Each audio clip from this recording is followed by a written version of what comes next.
Liberando su potencial.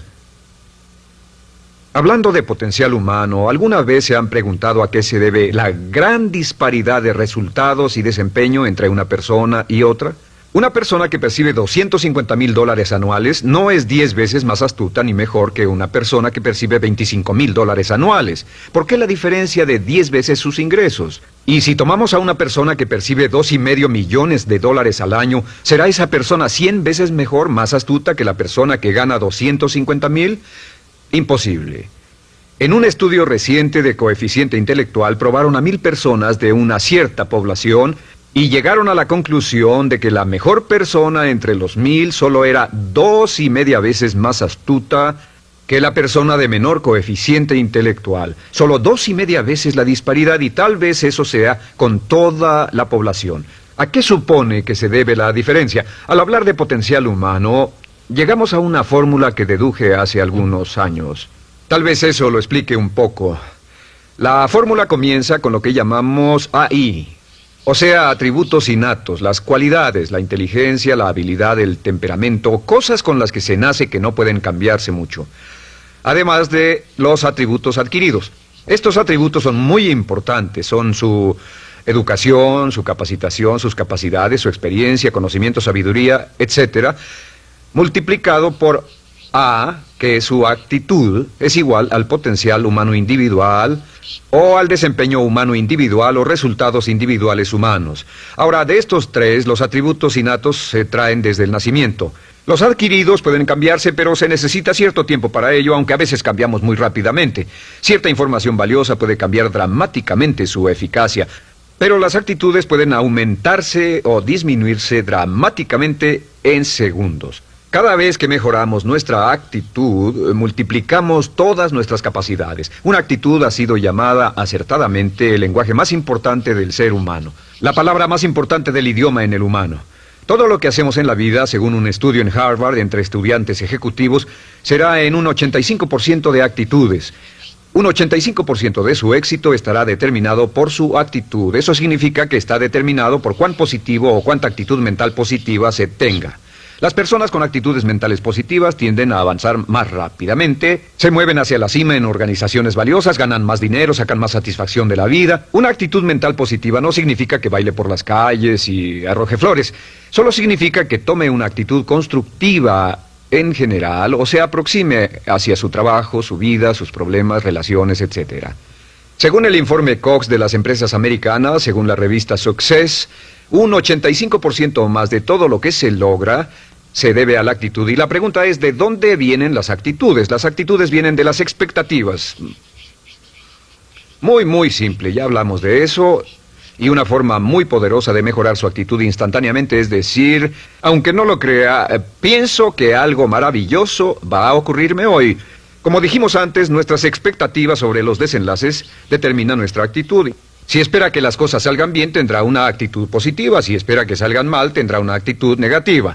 Y lo maravilloso es que podemos fabricar nuestras expectativas. Podemos esperar lo que deseamos. Podemos esperar cosas buenas, cosas malas, y no nos decepcionaremos. ¿De dónde surgen nuestras expectativas? Nuestras expectativas surgen de nuestras creencias y de nuestros valores. Son el centro de los factores motivacionales de nuestra personalidad, nuestras creencias. Y esto nos conduce a un entendimiento del potencial humano. Significa básicamente que nuestra actitud es una expresión externa de lo que está ocurriendo internamente. Y esto es consistente con las leyes mentales.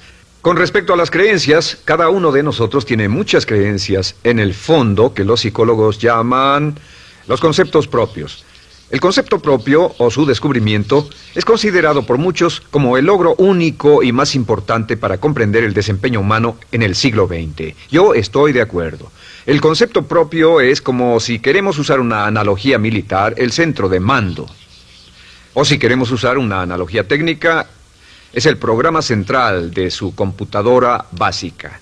Es un grupo de creencias, valores, actitudes, sentimientos, ideas, etcétera, almacenadas en el fondo de nosotros y son el resultado de casi todas las experiencias que hemos tenido en la vida.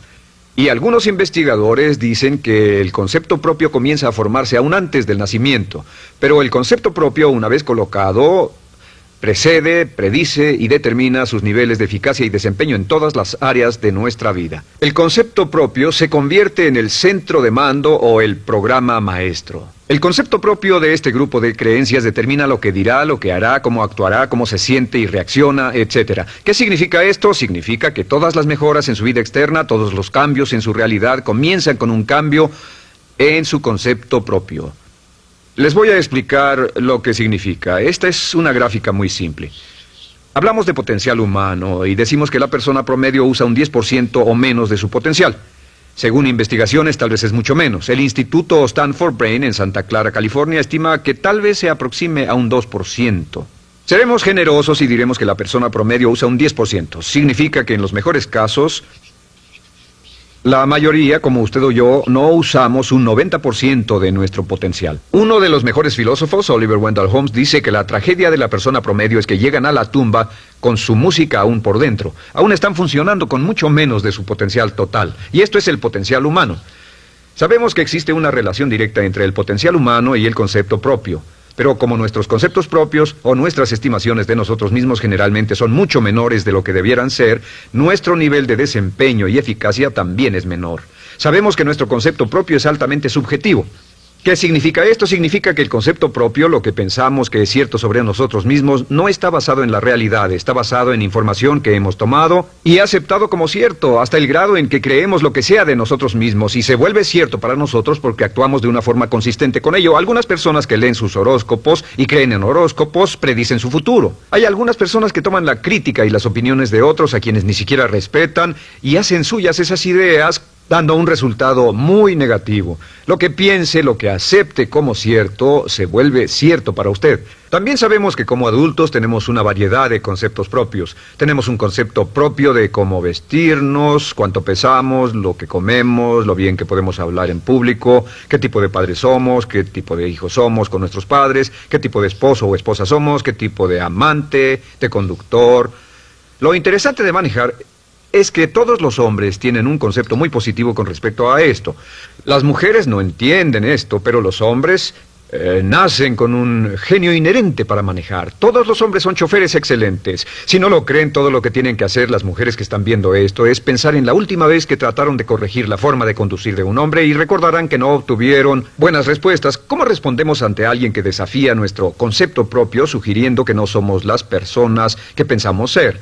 Estamos a la defensiva, nos enfadamos, nos irritamos, es difícil que nos traten. Tenemos un concepto propio de lo creativos que somos, lo inteligentes, lo rápido que leemos, lo bueno que somos en los deportes, y si practicamos una gran variedad de ellos, tenemos un concepto propio para cada uno de ellos. Tenemos un concepto propio de lo bien que cocinamos, de lo bien que educamos a nuestros hijos, de lo bien que limpiamos nuestra casa, los autos que manejamos, etc. Y también de lo que valemos por lo que ganamos. Es muy interesante saber que nunca ganamos más del 10% de nuestro concepto propio en ingresos. Nuestro concepto propio determina nuestro nivel de ingresos. Este nivel de concepto propio se llama zona de confort. Y aunque querramos más dinero, veremos que la tendencia humana natural de todas las actitudes es luchar por lograr entrar a la zona de confort y luego quedarnos ahí. Si ganamos un 10% por encima de nuestro concepto propio de ingresos, tendremos una necesidad imperante de deshacernos de ese dinero. Lo donaremos, lo gastaremos en forma extravagante y hasta lo perderemos si recibimos demasiado. Las personas que ganan la lotería siempre están quebradas a los 2 o 3 años. Queman el dinero porque ese dinero está más allá de su concepto propio. Si gana 10% o menos de su nivel de concepto propio, se descubrirá luchando, trabajará más duro, más tiempo, pensará en forma más creativa, buscará diferentes formas para aumentar sus ingresos o sus segundos ingresos. La única forma de mejorar cualquier parte de su vida, incluyendo sus ingresos, es aumentando el nivel del concepto propio de sus ingresos, comenzando a pensar en usted como si estuviera ganando más dinero. Si quiere bajar de peso, la única forma en que podrá lograrlo es pensando en que está delgado. Piense en usted mismo como una persona más delgada. Si quiere volverse una persona más popular, más amorosa, más feliz o más sana, comience a pensar una y otra vez en esas cosas hasta que se vuelvan parte de su nuevo concepto propio. Hablaremos de eso más adelante. Es una parte esencial de la programación de su mente hacia el éxito. Su concepto propio global está determinado por el promedio de sus conceptos propios en las áreas que considere importantes. Ahora, su concepto propio está formado de 3 partes críticas. La primera parte del concepto propio es el ideal propio. El ideal propio es la persona que más desearía ser, es su idea de lo que constituye un ganador, es su visión ideal de lo mejor que puede ser usted. Nada más, una de las cosas que sabemos de las personas con éxito es que las personas con éxito tienen ideales propios muy claros, ideales claros de quién quieren ser en el futuro. Las que no tienen éxito tienen ideales muy vagos. El número 2 es la autoimagen. La autoimagen es como un retrato de cómo se ve a sí mismo y lo que piensa de sí mismo. La autoimagen es el espejo interno, es como se percibe a sí mismo ahora en su desempeño actual, en forma cotidiana. La tercera parte es su autoestima. Su autoestima es cómo se siente consigo mismo. Cómo se siente consigo mismo es la fuerza motriz, el motor, la fuerza poderosa dentro de su subconsciente. Es la fuerza de energía dentro de su concepto propio y determina casi todo lo que le pasa. La mejor definición de autoestima es cuánto se agrada a sí mismo. Cuánto se agrada a sí mismo como esposo, cuánto se agrada a sí mismo como empleado, cuánto se agrada a sí mismo como jefe, como inversionista, como orador profesional, como atleta, etcétera. Según se agrade a sí mismo, su nivel de autoestima, su sentimiento emocional global respecto a cualquier área de su vida, determina su desempeño y su eficacia en dicha área. Lo sorprendente es que se convierte en lo que piensa, su concepto propio es maleable, su autoestima puede formarse repitiendo una y otra vez, me agrada mi persona, me agrada mi persona, me agrada mi persona. Me agrada mi persona, me agrada mi persona, me agrada mi persona. Entre más se repita, me agrada mi persona, me agrada mi persona, entre más lo repita una y otra vez, más crecerá su autoestima y entre más crezca su autoestima, más crecerá su concepto propio global. Cuando crezca su concepto propio global, su desempeño será mejor en todo lo demás que emprenda. Cada vez que diga, me agrada mi persona, me agrada mi persona, me agrada mi persona, me agrada mi persona, me agrada, será como bombearse psicológicamente. Todo lo que pase que haga que su autoestima suba, hará que se comporte mejor. Todo lo que haga que su autoestima baje hará que se comporte peor, que cometa errores, que sea infeliz, etc. Un punto crítico de agradarse a sí mismo, sobre autoestima y agradarse a sí mismo, es que, número 1, nunca puede querer a nadie más de lo que se quiere a sí mismo. Que su nivel de autoestima es determinante de la calidad de relaciones que tenga con los demás. Y número 2, es que nunca puede esperar que nadie más lo quiera o respete más de lo que se respeta a sí mismo. Cuanto se agrade o se respete a sí mismo, determina sus actitudes hacia usted. Todas las escuelas de psicología actualmente están de acuerdo en el hecho de que depende de lo que usted realmente se quiera y se respete a sí mismo como un ser humano valioso e importante, tiene efecto sobre todo lo que le pase. Cuánto se agrade a sí mismo, y lo que puede hacer es mejorar su autoestima diciendo me agrada mi persona, me agrada mi persona, me agrada mi persona, me agrada mi persona. Y esto nos lleva a la pregunta, ¿de dónde viene el concepto de autoestima? Y descubrimos que el concepto propio es maleable, puesto que no nace con este concepto propio, no nace con ninguna idea sobre sí mismo, no nace con autoimagen ni autoestima. Nace, en cierto modo, como potencial propio. Es la mejor forma de plantearlo. La persona promedio llega al mundo como potencial puro. Y no tiene el concepto propio de que todo lo que es ahora, todo sentimiento que tiene, toda actitud o valor, tuvo que aprenderlo en el transcurso de su vida. También sabemos que el niño llega al mundo con una necesidad imperante de amor y contacto. Y como una gran cantidad de investigaciones lo indican, necesitamos mucho amor y contacto durante toda nuestra vida, pero en especial durante nuestros años de formación, porque de niños aprendemos quiénes somos, cuánto valemos, si somos importantes, inteligentes, amorosos, chistosos. Todo esto lo aprendemos por la forma en que nuestros padres nos tratan. Si nuestros padres, nuestros parientes, tíos o tías, en especial nuestros padres, nos tratan como si fuéramos realmente importantes, crecemos pensando que somos realmente importantes, pero si nuestros padres no lo hacen, pasa algo más. Sabemos que los primeros años de vida son los más importantes para el desarrollo del concepto propio, que un niño comienza a partir de cero. El niño nace sin saber quién es él o ella. Son sumamente valiosos el primero, segundo, tercero, cuarto y quinto años de vida. Algunos psicólogos pensaban que eran los 5 primeros años, pero ahora dicen que son los 3 primeros años. En sus 3 primeros años de vida el niño aprende quién es y dicen que si se les da suficiente cantidad y buena calidad de amor en los 3 a 5 primeros años, los prepara usted de por vida. Los coloca en una base sólida de autoestima y confianza en sí mismos, valor e importancia realmente. Existe una relación directa entre la calidad y la cantidad de amor y el desarrollo de una personalidad sana. Entre más amor, amor incondicional, reciba un niño en sus años formativos, más fuerte será la base de su personalidad. El reverso de la educación es que casi todos los problemas de psicosis, neurosis, perturbaciones de la personalidad y problemas de comportamiento surgen de los problemas que se tengan con el concepto propio. Ahora observemos a los adultos. Aquí está nuestra personalidad adulta. Si nos observamos, podemos llegar a reparar nuestras bases, por así decirlo, repitiéndonos una y otra vez: me agrada mi persona, me agrada mi persona, me agrada mi persona, y llevamos ese concreto reparador hacia la base de nuestra personalidad. Los niños necesitan el amor como las rosas necesitan la lluvia. Los niños que carecen de amor a menudo mueren por escasez de amor. Es una enfermedad llamada marisma. Ahora, ¿qué más sabemos sobre los niños? Sabemos que los niños llegan al mundo con dos atributos notables. El primero es que no sienten temor. Los niños nacen sin temores. No temen a nada excepto a caerse y a los ruidos fuertes. Y esto se expresa en sus actitudes: yo puedo. Los niños llegan al mundo pensando que pueden hacer cualquier cosa, y quien haya criado a un niño hasta la edad de 3, 4 o 5 años sabe que debe pasar esos primeros años evitando que se maten, porque son como pilotos japoneses, porque no le tienen miedo a nada. Su segundo atributo es que llegan al mundo totalmente espontáneos. Dicen lo que quieren, hacen lo que quieren, son totalmente desinhibidos. Totalmente. Ellos no temen hacer nada de lo que desean, y esto se expresa en su actitud: no quiero. No tengo que hacerlo. Si ha tratado de controlar a un niño, lo habrá visto. Lo primero que dicen cuando comienza a darle órdenes, lo primero que aprenden es: no tengo que hacerlo.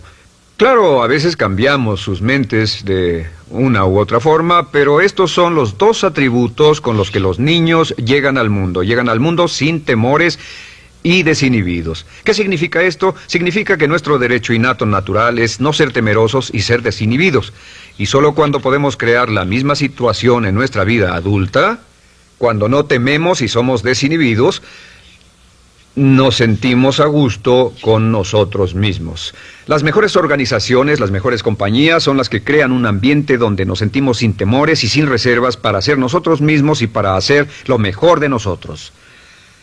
Al crecer descubrimos que los niños aprenden de dos maneras. La primera es por imitación. Imitan a uno o a ambos padres, en especial al padre dominante.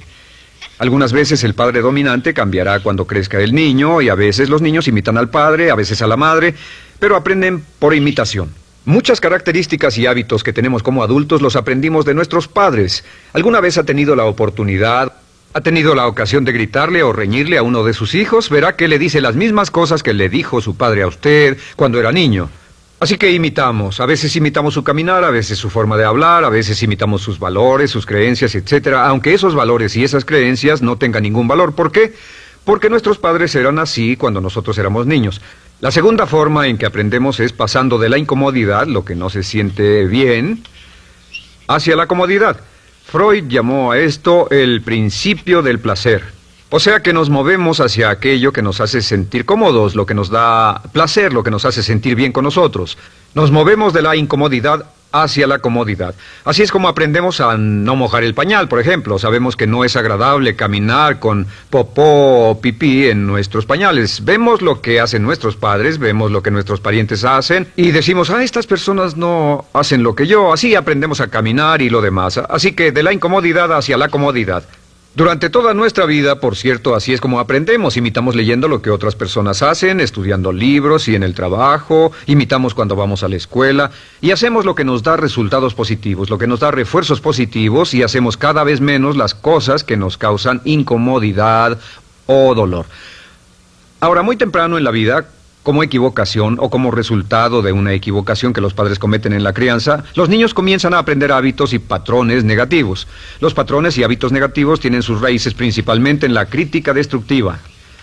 La crítica destructiva comienza muy temprano en la vida, a veces en los primeros meses. Y la crítica destructiva la usan los padres para dirigir y controlar a sus hijos. Desafortunadamente, tiene un efecto muy peligroso y dañino sobre nosotros, ya que la crítica destructiva tiende a minar la integridad de la personalidad del niño. Muchos de nosotros, incluyéndome a mí y a muchos de ustedes, nos hemos visto minados y heridos por la crítica destructiva más que todas las guerras en la historia. Ahora, como resultado de la crítica destructiva, comenzamos a desarrollar hábitos y patrones negativos. Los patrones de hábitos negativos son respuestas condicionadas hacia los estímulos. Los patrones de hábitos negativos se desarrollan en los inicios de la vida.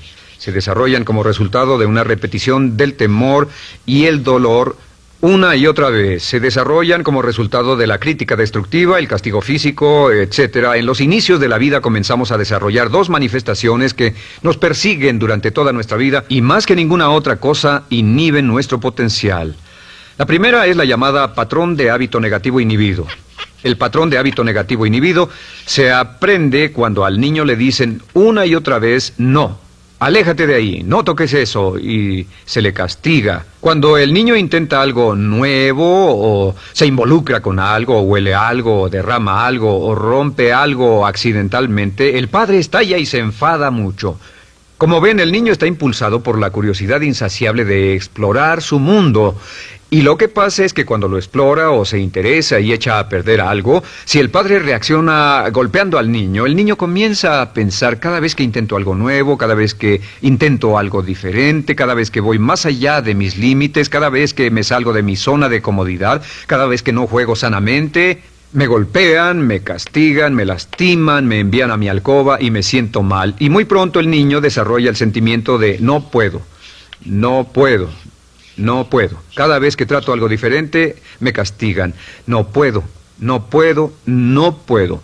Es como la respuesta de Pavlov. Pavlov sonaba la campana y le daba de comer a un perro, y el perro salivaba, y Pavlov alimentaba al perro. Mientras sonaba la campana, el perro salivaba y siguió haciendo eso, y después Pavlov solo sonaba la campana y el perro salivaba. Lo que pasa en la vida adulta es que esto crea lo que llamamos temor al fracaso. El temor al fracaso es una respuesta condicionada a un proceso de crítica destructiva que ocurre en los primeros 5 o 6 años de la vida. El temor al fracaso automáticamente nos activa, nos sentimos ansiosos, tensos, intranquilos, sentimos presiones y estrés en nuestro plexo solar, sentimos ganas de retirarnos del evento, y el temor al fracaso es la razón principal por los fracasos en la vida adulta. Es la razón principal por la que evitamos cumplir plenamente nuestro potencial. De hecho, todos los patrones de hábitos negativos se experimentan en el cuerpo físico. Puedes saber cuál es un patrón de hábito negativo porque se siente en el cuerpo físico, precisamente. El patrón de hábito negativo inhibido, el temor al fracaso, el no puedo, ocurre primero que todo en el plexo solar. ¿Ha tenido la ocasión donde debe hablar frente a un grupo, debe ir a una revisión de su desempeño o debe hacer una llamada determinante? Primero su plexo solar se aprieta. Si el temor continúa, su respiración se acelera. Su corazón comienza a latir apresuradamente, su frecuencia respiratoria aumenta y le duele la cabeza como migraña en la parte frontal, su garganta se le cierra y no puede hablar y se le seca la boca por completo, y como se pone tan tenso y asustado, va corriendo al baño. Estas son todas las manifestaciones. No hay peligro físico, pero sí peligro psicológico, una respuesta condicionada. Cuando sentimos estas cosas, la tendencia es retirarse de la situación que las ocasiona, y es la razón por la que no logramos mucho si retrocedemos. Es muy importante. El segundo patrón de hábitos negativos es el compulsivo. El patrón de hábito negativo compulsivo se aprende cuando a los niños se les dice una y otra vez: más vale que lo hagas. Si no lo haces, tendrás problemas o me las pagarás. A los niños se les convierte en recipientes del amor condicionado. Los padres no intentan hacer esto, pero lo que hacen es sugerirle al niño: no te amo, por lo tanto no estás a salvo, a menos y hasta que hagas lo que yo quiero. El niño crece sintiendo: tengo que hacer lo que quiera mi mamá. Debo complacerla, debo complacer a papá, debo complacer a los demás, debo complacer a mis parientes, y a veces debo complacer a mis semejantes, debo complacer a mis maestros, debo complacer a todo el mundo, y crecen con esto: debo. No puedo hacer lo que quiero hacer, debo hacer lo que complace a las demás personas. Este patrón de hábito negativo muy temprano en la vida se traduce en el temor al rechazo. El temor al rechazo lo experimentan los hombres como adultos como un comportamiento tipo A. Hablaremos del comportamiento tipo A posteriormente. El comportamiento tipo A es una necesidad compulsiva o excesivamente compulsiva de complacer de algún modo a alguien sin normas de comportamiento, prácticamente sin pensarlo. El temor al rechazo nos impulsa, nos hace muy sensibles a las necesidades de los demás. Hacemos cosas que otras personas quieren, no hacemos lo que nosotros queremos. Siempre estamos tratando de complacer a los demás. Tenemos preocupaciones o nos importan las opiniones, sentimientos y actitudes de otros hasta el punto donde ocultamos nuestras necesidades. El temor al rechazo se siente en la columna del cuerpo. Se divide el cuerpo a la mitad y se siente hacia abajo en la mitad posterior del cuerpo. El primer lugar donde comienza a sentirse el temor al rechazo es generalmente en los hombros y el cuello. Nos sentimos entumidos, duros, tensos. Cuando tenemos mucho que hacer sentiremos un estrés tremendo en la columna. Los músculos se estiran en la parte posterior. A veces se manifestará como flebitis y venas varicosas y a menudo nos darán dolores de cabeza en la parte posterior de esta porque las arterias carótidas que llevan la sangre hasta la cabeza, los músculos a su alrededor se contraen y la cantidad de sangre que fluye hacia la cabeza fluye más lentamente y se siente un terrible dolor de cabeza en la parte posterior. Estos dos temores, los patrones de hábitos negativos compulsivos, el compulsivo y el inhibitorio, son resultado de la crítica destructiva, el gran destructor de la personalidad que nos persigue durante toda la vida. Y lo maravilloso de todo esto es que como son patrones de hábitos aprendidos, podemos olvidarlos. Podemos acabar con el temor al fracaso que nos detiene. Podemos acabar con el temor al rechazo que hace que hagamos cosas que complacen a los demás en vez de complacernos a nosotros, trabajando con nuestra propia autoestima. Porque existe una relación inversa entre la autoestima y el patrón de hábitos negativos. Porque entre más se agrade a sí mismo, menos teme al fracaso. Entre más se agrade a sí mismo, menos teme al rechazo. Entre más se agrade a sí mismo, menos temerá a cualquier cosa. Y si sigue repitiendo, me agrada mi persona, me agrada mi persona, me agrada mi persona una y otra vez, si sigue diciendo esto, con el tiempo su autoestima sube más y más y más y más y sus temores desde luego bajan. Cuando su autoestima sube, sus temores van en dirección opuesta. Ahora, ¿cómo enfrentar la crítica destructiva si debe criticar a otras personas? Pues eso es muy simple. Muchos padres nos han preguntado eso. ¿Cómo se controla a los niños? Una de las claves para controlar a los niños es dirigirlos para que hagan algo constructivo en lugar de hacer algo destructivo. Otra cosa que debe recordarse es que lo que quiere hacer es que quiere dar una crítica informativa, crítica constructiva, lo que significa que se les dice a los niños lo que pueden hacer o a los adultos lo que pueden hacer mejor. Todo el propósito de dar retroalimentación de cualquier tipo es mejorar el desempeño. Si es padre o si es jefe o si es una persona en una relación, si una persona está haciendo algo malo o inadecuado, todo el propósito de darles cualquier tipo de retroalimentación es para que puedan hacerlo mejor. Sin embargo, existe una relación directa entre la autoestima y la crítica destructiva. Cada vez que se critica a una persona, su autoestima baja.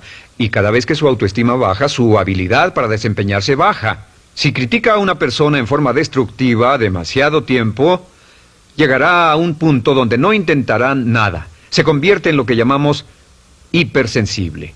Un adulto hipersensible es aquel que no puede aceptar críticas de nadie. Un adulto hipersensible es una persona que está muy tensa, ansiosa, si siquiera sugiere que no está haciendo lo correcto. Si trata con un adulto hipersensible, la clave es sentarlo y recordar 4 cosas.